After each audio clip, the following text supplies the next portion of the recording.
La copa se rompió justo cuando mi marido entró en el restaurante. No fue dramático, no hubo gritos ni un escándalo. Fue solo el clink sutil del cristal al golpear el suelo, seguido por ese silencio incómodo que hacen todos los que fingen no haber visto nada. Pero yo lo vi. A él. A Sergio. Lo vi parado en la puerta del ventanal, con esa cara de estar en el lugar equivocado, en el momento exacto. Y sí, lo estaba. Porque ahí, justo en esa esquina de la barra donde suelo quedar con mis amigas después del trabajo, no estaba con mis amigas. Estaba con Iván. Y mi lengua aún sabía a él. Me quedé quieta. No por culpa. Por miedo. Porque en ese segundo entendí que todo lo que había hecho en las últimas semanas, cada excusa, cada beso robado, cada mentira contada sin tartamudear, acababa de estallar delante de mis ojos. Y lo peor es que él no dijo nada. Solo se quedó mirándome desde la entrada, con esa cara que solo vi una vez, cuando murió su madre. Esa cara de que se le había ido el suelo. Lo que pasó antes de ese momento, de esa copa rota y esa mirada de muerte, te lo cuento ahora. Pero quédate, porque créeme, no empezó como crees. Todo comenzó cuando decidí apuntarme a clases de cocina. Suena estúpido, lo sé. Pero fue mi intento desesperado por romper la rutina. Sergio y yo llevábamos meses desconectados. Dormíamos juntos, sí, pero no vivíamos juntos. Solo compartíamos espacio. Y yo necesitaba algo que me hiciera sentir que aún podía ser una versión más divertida de mí misma. Ahí apareció Iván. Instructor. Divorciado. Madrileño con ese punto de descaro que a mí siempre me gustó y que Sergio había perdido hace años. Me llamó reina la primera vez que quemé el risotto, y me hizo reír más en una clase que Sergio en 6 meses. Pensé que era inofensivo. Pensé que yo era más fuerte.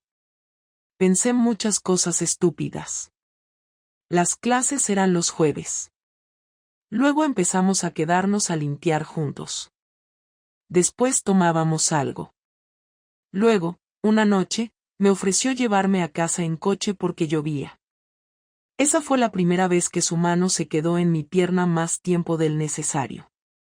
No voy a adornarlo. Lo disfruté. Me sentí viva, deseada, vista. Pero no pensaba llegar más allá. Hasta que una noche me preguntó si quería ver la bodega del restaurante donde daba clases. Solo 1 minuto, dijo. Bajamos. Hacía frío. Había vino. Me besó. Yo no me alejé. Ahí empezó todo. En una bodega con olor a roble viejo y humedad. No en la cama, no en un hotel, no con mensajes calientes. Fue real, físico, directo. La traición no siempre empieza con palabras. A veces, empieza con el silencio de no decir que no. Desde entonces, todo se volvió más fácil. Mentir. Disfrazar olores. Calcular tiempos. Incluso pensar excusas por si algo salía mal. Y eso fue lo que más me asustó, lo buena que me estaba volviendo en ser otra persona. Pero esa noche en el ventanal, la que te conté al principio, lo cambió todo. Porque Sergio no vino por casualidad. No. Lo supe al instante. Él ya sabía algo. Y había venido a comprobarlo con sus propios ojos. No necesitó decirlo. Bastó con su mirada. Y ahí empezó el verdadero infierno. No me gritó, ni me insultó, ni se acercó a pedirme explicaciones. Solo me miró. Esa clase de mirada que no busca respuestas, porque ya las tiene todas, la clase de mirada que no se olvida nunca. Se quedó en la puerta durante unos segundos, con las llaves aún en la mano, la chaqueta medio abierta y los ojos fijos en mí. No en Iván, no en el camarero que acababa de recoger la copa rota, No en las personas alrededor que nos miraban tratando de fingir que no estaban escuchando. Solo en mí. Lo vi apretar la mandíbula y luego aflojarla como si hubiera tomado una decisión en ese instante. Después se dio la vuelta y salió caminando sin decir una palabra, sin mirar atrás, sin dejar rastro. Ahí supe que había cruzado un punto del que no se vuelve. Iván intentó decir algo, creo que aún quieres que lo hablemos, pero yo ya no escuchaba. Me puse de pie, agarré mi bolso y salí tras Sergio como un autómata, aunque sabía que no lo alcanzaría. No lo vi en la calle, no vi su coche, no escuché nada que me indicara hacia dónde se había ido.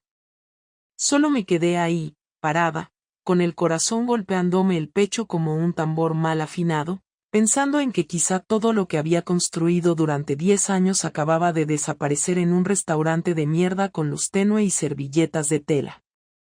No fui a casa esa noche. Me fui caminando sin rumbo durante horas, hasta que terminé en casa de mi hermana, inventando una excusa barata que ni ella creyó.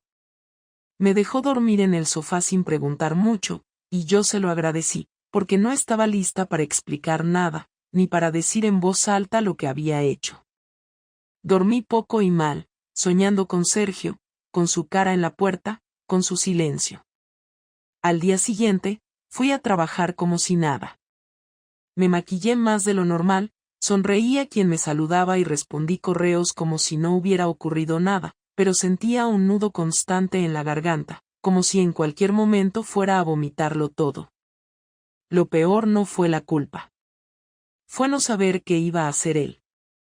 No recibí ningún mensaje suyo en todo el día. No me llamó, no me escribió, no me preguntó dónde estaba ni a qué hora volvería. Cuando llegué a casa por la tarde, noté que faltaban cosas. Su cepillo de dientes, una camisa del armario, su portátil, un par de libros del escritorio. En la cocina había una nota pegada a la nevera con su letra, esa letra ordenada que siempre me gustó. Solo decía, no quiero hablar todavía. Necesito pensar. No me llames. Nada más. Ningún insulto, ningún reclamo, ninguna pregunta. Solo eso. Me senté en una de las sillas de la cocina y leí esa frase 10 veces, como si en la 11ª fuera a decir algo distinto. Pasaron 3 días sin noticias suyas. No sabía dónde estaba ni con quién. Tampoco le pregunté a nadie, no quería involucrar a amigos o familiares. Me sentía sola en mi propia casa, como si todos los objetos hubieran perdido su sentido. Hacía las cosas en automático, lavaba la ropa, cocinaba, respondía mensajes del trabajo. Pero cada vez que entraba en la habitación y veía el espacio vacío en su lado del armario, el golpe volvía. Y lo peor es que Iván seguía escribiéndome como si no hubiera pasado nada, preguntándome si estaba bien, si nos veríamos de nuevo, si lo que teníamos significaba algo. No le respondí. En ese momento no quería a Iván, ni a nadie. Solo quería saber qué pensaba Sergio, si me odiaba, si estaba sufriendo, si planeaba dejarme. El cuarto día, cuando volví del trabajo, encontré la puerta del piso abierta. Sentí un sobresalto, pero al entrar vi que era él. Estaba en el salón, de pie, con una caja de cartón en las manos, metiendo libros, carpetas, una chaqueta suya. No me miró cuando entré. Yo cerré la puerta con cuidado y me quedé ahí, sin saber qué decir. Él seguía guardando cosas como si yo no estuviera. Finalmente hablé. Le dije su nombre, bajito, solo eso, Sergio. Él dejó de moverse y respiró hondo, pero no se giró. Me dijo, sin levantar la voz, no quiero gritos, ni escenas, ni explicaciones. No me debes una historia, porque ya la vi con mis propios ojos. Estoy aquí solo por mis cosas. Luego me voy.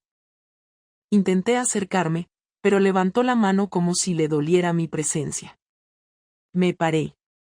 Él dejó la caja en el suelo y entonces, por fin, se dio la vuelta. Tenía los ojos rojos, pero no parecía haber llorado. Era más bien como si no hubiera dormido en días. Me miró fijamente y dijo, lo que más me jode no es que te acostaras con otro. Es que ni siquiera fuiste capaz de decirme que ya no querías estar conmigo. Me enteré como un idiota, entrando a un sitio público, sin aviso, sin contexto. No me diste la mínima dignidad de una conversación. Me quedé en silencio, porque no sabía cómo rebatir eso. Tenía razón. Quise decirle que lo nuestro no era solo sexo, que no era solo aburrimiento, que no era odio ni venganza. Que simplemente me perdí. Que ya no me sentía parte de nada, que necesitaba algo que me hiciera sentir otra vez. Que él se había alejado sin darse cuenta, y que yo no supe pedirle que volviera. Pero sabía que todo eso sonaba a excusa. Porque al final, aunque todo fuera cierto, nada justificaba lo que hice. Me preguntó si lo había planeado. Le dije que no. Me preguntó si me había enamorado de Iván. Le dije que no lo sabía. Me preguntó si me arrepentía. Y ahí me quedé en blanco. Porque no sabía qué decir. Me arrepentía del daño, del dolor, de su mirada en la puerta del restaurante. Pero parte de mí también se sentía viva como no lo había estado en años. Y eso era aún más difícil de admitir. No contestes, me dijo. No quiero escuchar nada más. Solo vine a recoger esto. En unos días hablaré con un abogado. No quiero pelear por nada, solo quiero que todo acabe. Y dicho eso, volvió a agacharse por la caja. Me quedé ahí parada como una estatua hasta que terminó, se levantó, y salió por la puerta sin despedirse.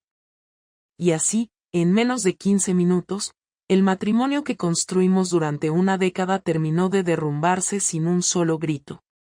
Durante los días siguientes me di cuenta de que Sergio no solo se había llevado sus cosas, también se había llevado una parte de mí que no sabía que podía desaparecer tan rápido. El piso seguía igual, las cortinas seguían recogidas como a él le gustaba, los cojines del sofá estaban acomodados con ese orden tan suyo, pero la atmósfera era distinta, como si el silencio ya no fuera tranquilo sino denso. Yo me movía dentro de la casa como una invitada en una casa ajena, sin saber qué hacer con tanto espacio, con tanto vacío. Intenté seguir con mi rutina, pero no podía concentrarme en nada, no porque me faltara tiempo o fuerza, sino porque todo parecía fuera de lugar, como si ya nada tuviera razón de ser. No había recibido más mensajes suyos ni señales de vida, y eso me mataba más que si me hubiera llamado para insultarme, porque al menos eso me habría dicho que todavía sentía algo, aunque fuera odio. Una noche, después de intentar dormir sin éxito, abrí la carpeta de correo donde guardábamos las cosas importantes del banco, de los seguros, de la hipoteca. No sé exactamente qué buscaba, pero ahí encontré un archivo que Sergio había dejado abierto la última vez que usó su portátil. Era una carta. No estaba firmada ni enviada, pero estaba escrita en su estilo claro, directo, con frases largas y puntos justos. Era una carta dirigida a su abogado. Decía que quería proceder con la separación de bienes, que no había hijos ni deudas compartidas más allá del piso, y que prefería evitar un proceso largo. Mencionaba que, si yo estaba de acuerdo, él renunciaría a su parte del coche y de algunos muebles. Cerré el archivo sin tocar nada. No tenía fuerzas para leerlo otra vez. Solo quería cerrar los ojos y que el día terminara. Pasaron varios días sin más noticias. Me escribía gente del trabajo, de la familia, incluso una amiga de Sergio que, sin decirlo claramente, me preguntaba si él estaba bien. A todos les decía que necesitaba un poco de tiempo. Nadie insistía demasiado. A veces pensaba en llamar a Sergio, pedirle que habláramos, decirle algo más que no fuera solo lo siento, pero no encontraba el momento. Una tarde, Iván apareció en la puerta de casa. No había avisado, no le había dado permiso, simplemente apareció. Llevaba una bolsa con comida y una botella de vino, como si no hubiera pasado nada. Me dijo que había pasado por allí porque pensaba que me vendría bien compañía, que estaba preocupado por mí, que él no quería causar problemas. Lo dejé pasar porque no tenía fuerzas para discutir, pero cada minuto que estuvo dentro me sentí más incómoda. No era odio, no era desprecio, era simplemente una certeza, no quería estar con él. Me di cuenta en ese momento de que todo lo que sentía por Iván se reducía a una etapa, a un paréntesis de emociones, no a una historia de verdad. Cuando me preguntó si podíamos volver a vernos, le dije que no, que todo había terminado, que no tenía sentido seguir con algo que nunca fue real. Iván no insistió. Me miró con una mezcla de frustración y resignación, dejó la bolsa en la encimera y se fue. Cerré la puerta sin decirle adiós. Abrí la botella de vino, bebí directamente de ella y luego la tiré al fregadero. No quería nada suyo. Esa noche escribí un mensaje a Sergio. No era una carta, ni una súplica, ni una confesión larga. Solo le escribí: sé que no quieres hablar, pero necesito verte. Solo una vez. Donde tú digas. Si no quieres, lo entiendo. Esperé la respuesta sin moverme del sofá, con el móvil en la mano, como si fuera un salvavidas. No contestó esa noche. Ni la siguiente. Al tercer día, recibí un mensaje escueto: Parque del Oeste. Domingo, 18. Solo quiero escuchar, no discutir. Cuando llegó el domingo, me vestí sin pensar demasiado, como si fuera a una entrevista. Ni demasiado arreglada ni descuidada. Salí con tiempo, caminé hasta el parque y me senté en el banco más apartado, el que solíamos usar cuando íbamos a leer los fines de semana. Sergio llegó puntual, como siempre. Llevaba una chaqueta oscura, el pelo un poco más largo de lo habitual, o tal vez era solo que no lo reconocía tan fácil. Se sentó a mi lado sin saludarme. No me miró. Solo dijo: tienes 10 minutos. Asentí y respiré hondo. No tenía un discurso preparado, no había ensayado nada. Solo empecé a hablar.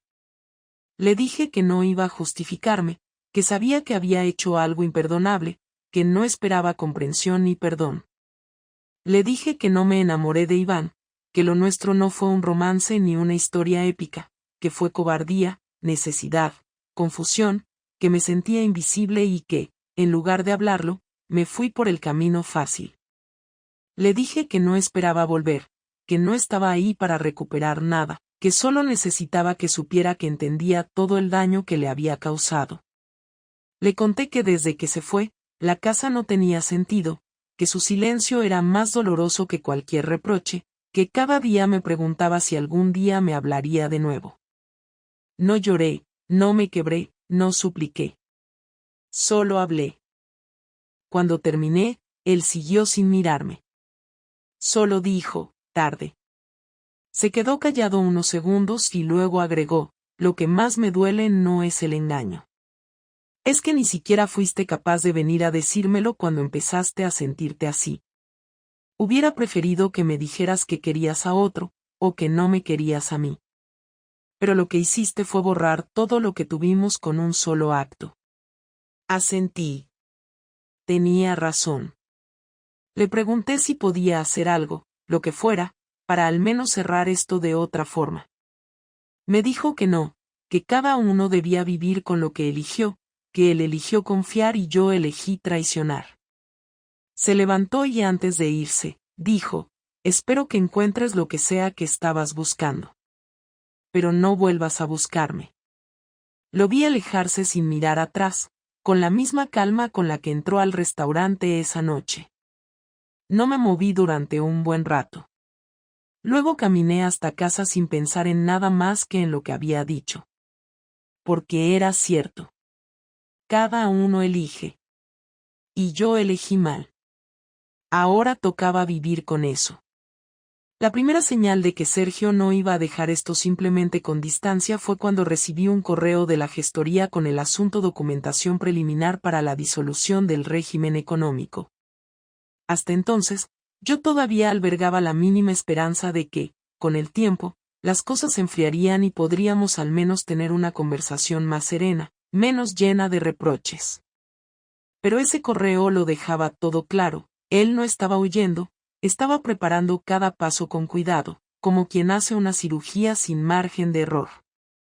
Lo abrí con manos temblorosas, aunque ya sabía lo que iba a encontrar.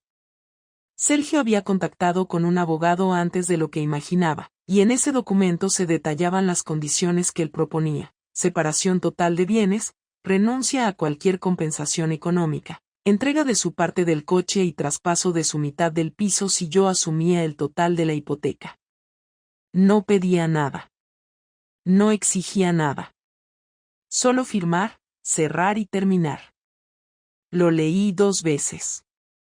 No entendía cómo podía querer deshacerse de todo tan rápido, como si todo lo que habíamos compartido le pesara tanto que prefería regalarlo con tal de no volver a mirarlo.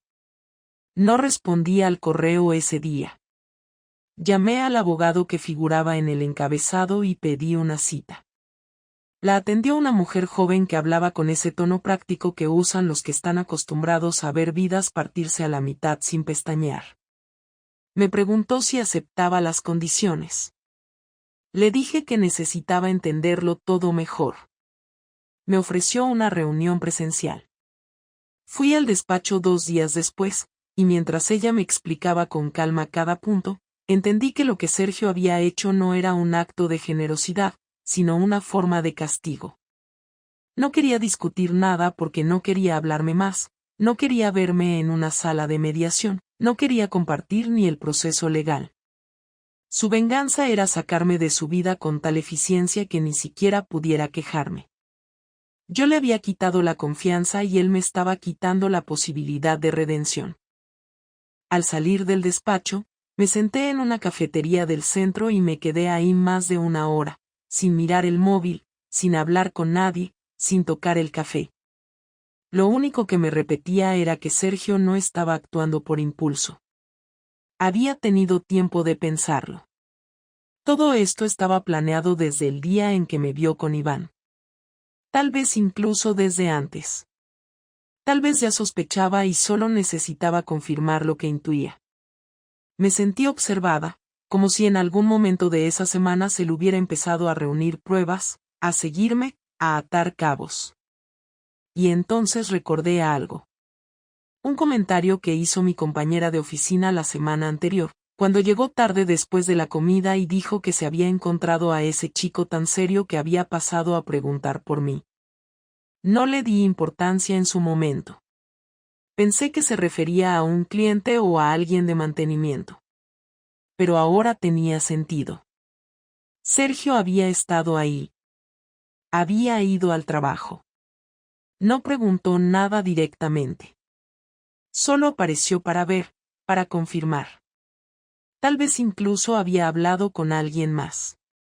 Empecé a repasar mentalmente todas las veces que llegué tarde, los días que inventé excusas, los mensajes que borré. Me di cuenta de que, por muy cuidadosa que hubiera sido, él había visto suficiente. Y eso explicaba su mirada en el restaurante. No fue sorpresa.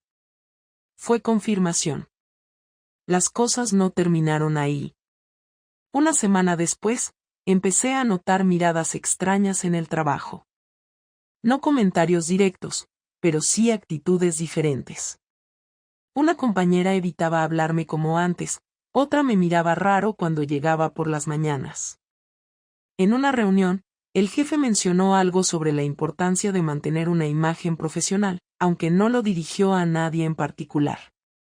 Fue entonces cuando me llegó el golpe más duro. Una clienta habitual, que llevaba años trabajando con nosotros, canceló un proyecto importante sin dar demasiadas explicaciones. Solo dijo que prefería cambiar de agencia. Me pareció raro, así que la llamé. No contestó. Le escribí. Nada. 2 días después, Supe por otro cliente que esa mujer era amiga de la hermana de Sergio. Que había visto algo en redes, que alguien le había contado. Entendí entonces que Sergio no solo había decidido borrarme.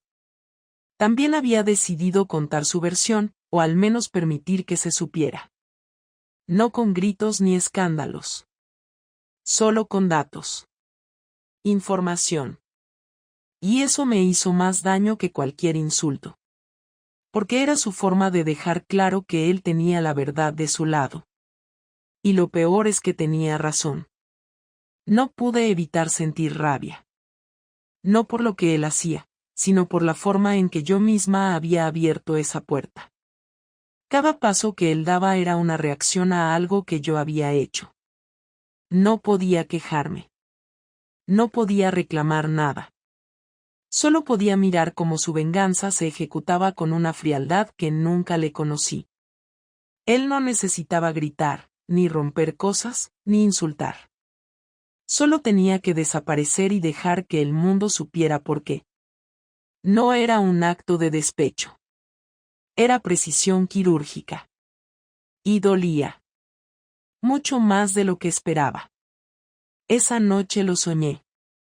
Soñé que volvía a casa, que se sentaba conmigo a hablar, que me decía que aún me amaba, que todo podía arreglarse. Me desperté con lágrimas en la cara, y por un instante creí que era verdad. Luego miré la habitación, vacía, y supe que no. No había vuelta atrás. No esta vez. Después de todo lo que pasó, la última vez que hablé con Sergio fue en un café cerca del juzgado. No fue idea mía, sino suya. Me escribió un mensaje directo, sin adornos ni formalidades, citándome a las 12 del mediodía un martes cualquiera. Yo ya había firmado los papeles una semana antes, y aunque no esperaba verlo nunca más, acepté porque necesitaba que al menos una cosa se cerrara con palabras y no con abogados. No sabía qué quería decirme, ni siquiera si se trataba de una despedida o si pretendía reclamar algo más, pero fui porque el silencio estaba empezando a doler más que cualquier reproche. Cuando llegué, él ya estaba ahí, como siempre puntual, con su taza de café delante y una carpeta sobre la mesa. Me senté enfrente, sin saber cómo empezar, y él tampoco dijo nada durante el primer minuto. Sergio fue el primero en romper el silencio. Me preguntó si estaba bien, con un tono que no sonaba a preocupación, sino a formalidad, como quien pregunta por educación. Le dije que estaba sobreviviendo, que no era lo mismo, pero que no esperaba estar bien tan pronto. Él asintió. Me dijo que tampoco lo estaba, pero que al menos dormía mejor desde que había dejado de pensar en lo que no podía controlar. Me explicó que había dejado el trabajo en el despacho donde llevaba 10 años, que ahora trabajaba por su cuenta, desde casa, con menos estrés y menos horas. Me sorprendió, porque Sergio no era de los que hacían cambios así sin un plan a largo plazo, pero no pregunté más. Me limité a escucharlo. Después me miró directamente a los ojos y me dijo que había estado pensando en si valía la pena decirme todo lo que sentía o si era mejor guardar silencio y pasar página como hizo desde el principio, pero que había algo que no podía dejar sin aclarar, algo que no tenía que ver con el matrimonio, ni con los papeles, ni con las cosas que quedaron en casa, sino conmigo como persona. Me dijo que durante muchos años me puso en un lugar al que yo nunca pedí subir, que me idealizó, que pensó que estar juntos era suficiente garantía de que todo iba bien, que confundió la estabilidad con el amor completo, y que ahora, con distancia, se daba cuenta de que hubo momentos en los que él también se alejó sin darse cuenta, aunque nunca cruzó una línea como la que yo crucé. Me dijo que no buscaba que yo me sintiera peor, ni que me hundiera en la culpa, porque sabía que ya estaba viviendo con eso, sino que necesitaba decirme que entendía algo que antes no entendía, que las relaciones no se destruyen de golpe, sino por desgaste acumulado. No me estaba justificando, ni disculpando sus propias fallas. Solo estaba nombrando lo que nunca nombramos.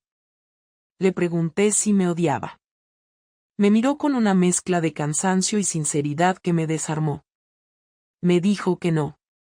Que al principio sí, que sintió un odio tan fuerte que le costaba dormir, que fantaseó con venganzas más agresivas, con desprestigiarme en el trabajo, con contarle a todos los detalles más dolorosos, pero que después entendió que nada de eso le devolvería la paz. Que el verdadero castigo era dejarme vivir con las consecuencias, que él no quería destruirme porque ya no le interesaba lo que pasara conmigo, y que eso era mucho peor que el odio. Me dijo que el amor cuando se rompe deja un vacío, pero que con el tiempo ese vacío se llena de cosas nuevas, mientras que la traición se queda más tiempo, más pegada, y eso era algo con lo que yo tendría que lidiar mucho más que él. Yo no sabía cómo responder a todo eso. No había manera de defenderme sin sonar hipócrita o falsa, así que simplemente le agradecí por hablarme con claridad. Le dije que yo también pensaba mucho en los años que compartimos, que me dolía haberlos manchado de esa manera, que no pasaba un día sin pensar en cómo habría sido todo si hubiera actuado distinto. Él respondió que ese pensamiento no servía de nada, que no había manera de reescribir los hechos, que lo único que me quedaba era vivir con ellos y no repetirlos. Me dijo que le habían ofrecido un trabajo fuera de Valencia, que pensaba mudarse en un par de meses, que necesitaba distancia real, física, no solo emocional. Me preguntó si había algo que quisiera decirle antes de que eso pasara, algo que necesitara cerrar de verdad. Dudé durante unos segundos y luego le pregunté si en algún momento había pensado en perdonarme de verdad, si había tenido aunque fuera un instante en el que creyó que podríamos reconstruir algo. Me miró, bajó la vista hacia su taza vacía, la giró un poco sobre el plato, y finalmente dijo que sí, que durante las primeras semanas lo pensó, que incluso soñó con darme otra oportunidad, pero que luego pasó algo que lo cambió todo. Me contó que un día, ordenando el escritorio, encontró una libreta donde él había anotado cosas que quería hacer conmigo en nuestro 10º aniversario. Viajes, cenas, detalles, cosas pequeñas que él había preparado en silencio. Y que ese descubrimiento, ese contraste entre lo que él estaba planeando y lo que yo estaba haciendo en secreto, fue lo que mató cualquier posibilidad de reconciliación. Me dijo que ahí entendió que no estábamos en el mismo lugar, ni en el mismo tiempo, ni con las mismas prioridades. Esa fue la única vez que lo vi emocionarse. No lloró, pero vi cómo se le humedecían los ojos, cómo respiraba con dificultad, cómo intentaba mantener el control. Yo tampoco pude evitarlo. No lloré en voz alta, pero las lágrimas me caían sin control mientras lo escuchaba. No intenté tocarlo ni abrazarlo. Sabía que eso no tenía lugar. Solo le pedí que se cuidara, que no dejara que esto lo cerrara emocionalmente, que aún había cosas buenas en las personas. Él sonrió de forma casi imperceptible y dijo, no te preocupes. Lo sé. Solo que ahora me toca tener más cuidado. Nos levantamos casi al mismo tiempo. Salimos del café y caminamos juntos hasta la esquina. Ahí me dijo que no creía que nos volviéramos a cruzar, y que esperaba que, cuando pensara en él, no lo hiciera solo con culpa, sino también con honestidad. Me dijo adiós con la cabeza, sin tocarme, sin más palabras. Yo lo vi alejarse como si esa fuera la última escena de algo que ya se había terminado hacía tiempo. Y esa fue nuestra última conversación. Después de aquella última conversación, no volví a saber de Sergio. No me escribió, no preguntó por mí, no apareció en ningún sitio. Tampoco lo intenté. Tenía claro que esa despedida había sido definitiva y que cualquier intento de contacto por mi parte solo serviría para romper lo poco de dignidad que quedaba en lo que fue nuestra historia. Durante las primeras semanas después de ese encuentro, todo lo que hacía tenía una sensación de inercia. Iba al trabajo, hacía la compra, ponía la lavadora, hablaba con la gente, incluso reía en momentos, pero todo ocurría como si estuviera repitiendo gestos que ya no sentía del todo. Pensaba mucho en lo que dijo sobre la libreta con los planes para nuestro aniversario, porque en el fondo eso explicaba todo. Él estaba construyendo algo mientras yo lo derrumbaba por dentro. No había excusas que sirvieran. Me equivoqué. Y cuando alguien se equivoca de verdad, no queda más que aceptarlo y aprender a vivir con las consecuencias. Me llevó tiempo recuperar algo parecido a una rutina. Hubo días en los que me preguntaba qué habría pasado si Sergio no hubiera entrado en aquel restaurante aquella noche, si no me hubiera visto, si hubiera tardado una semana más en descubrirlo. Pensaba en escenarios alternativos, en posibles confesiones voluntarias, en conversaciones que nunca ocurrieron. Pero todas esas ideas se volvían inútiles, porque al final el hecho estaba consumado. Lo había hecho. Lo oculté. Y lo peor de todo, lo permití más de una vez. La responsabilidad era completamente mía. En el trabajo las cosas se estabilizaron después de unos meses. El escándalo se diluyó y la gente volvió a mirar hacia sus propios asuntos. Aprendí a soportar la incomodidad inicial y a reconstruir parte de mi imagen profesional. No fue fácil, porque sabía que muchos ya me habían etiquetado y que, aunque nadie lo dijera, mi reputación estaba marcada. Tuve que trabajar más duro, ser más precisa, evitar cualquier error para no dar más motivos a nadie. Y lo hice. No por orgullo, sino porque no me quedaba otra. Mis relaciones personales también cambiaron. Algunas amigas se alejaron sin decir nada. Otras lo hicieron con comentarios sutiles que no necesitaban explicación. Agradecí la sinceridad de quienes me dijeron que no sabían cómo mirar lo que hice sin sentir rechazo. No les reproché nada. Yo misma me costaba mirarme al espejo durante un tiempo. Pero hubo también una o dos personas que, sin justificarme, me ofrecieron compañía sin necesidad de juzgar. Con ellas hablaba poco del tema, porque entendían que no había mucho que rascar ya. Los hechos eran claros, y repetirlos no servía de nada. Una de esas personas fue Clara, una compañera del trabajo con la que nunca tuve demasiada confianza, pero que un día me invitó a cenar a su casa como si nada. Hablamos de libros, de series, de cosas banales. No mencionó a Sergio ni una sola vez. Cuando nos despedimos, me dijo, lo que hiciste no te define para siempre, pero te acompaña. Lo importante es con que decides seguir caminando. Esa frase me quedó grabada, no porque me perdonara, sino porque entendí que el castigo real no era el que vino de Sergio, ni de la gente del trabajo, ni de las amigas que se alejaron, sino el que vino de mí misma. Porque vivir sabiendo que arruinaste algo valioso con tus propias manos no se olvida fácil. A veces me preguntan si volvería a estar en pareja.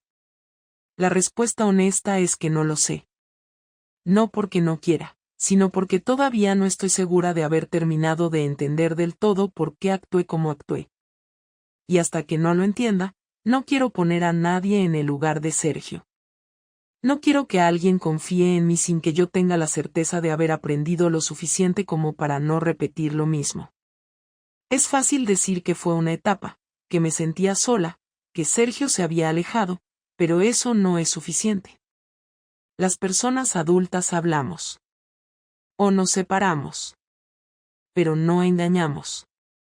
No traicionamos. No escondemos lo que nos falta acostándonos con otra persona. Eso lo tengo claro ahora. Antes me lo decía, pero no lo creía del todo. Hoy sí. Hubo un momento, un día normal, en el que recibí un mensaje de un número desconocido. Era una foto. Sergio con otra mujer, en una ciudad que no reconocí de inmediato. Ambos sonreían. El mensaje solo decía espero que estés bien. Tardé un par de horas en decidir si responder. Finalmente, escribí, gracias. Yo también lo espero para ti. No volvió a contestar. No hizo falta. Ese mensaje no era para empezar algo, ni para reabrir una puerta. Era solo una manera de cerrar el círculo con respeto. Saber que él seguía adelante fue difícil, pero también necesario. Porque hasta ese momento, una parte de mí seguía esperando noticias, aunque no lo admitiera. Ahora vivo sola. En el mismo piso. sin grandes cambios, pero con una calma distinta. No es felicidad, pero es un tipo de paz que antes no conocía. Aprendí a disfrutar del silencio sin sentir culpa, a ocupar mi tiempo sin buscar distracciones, a aceptar lo que hice y dejar que el tiempo acomode las emociones. No me considero víctima ni me vendo como arrepentida eterna. Hice lo que hice. Me costó mucho entenderlo. Pero hoy, al menos, ya no miento. Y eso, para mí, es el primer paso real hacia otra vida.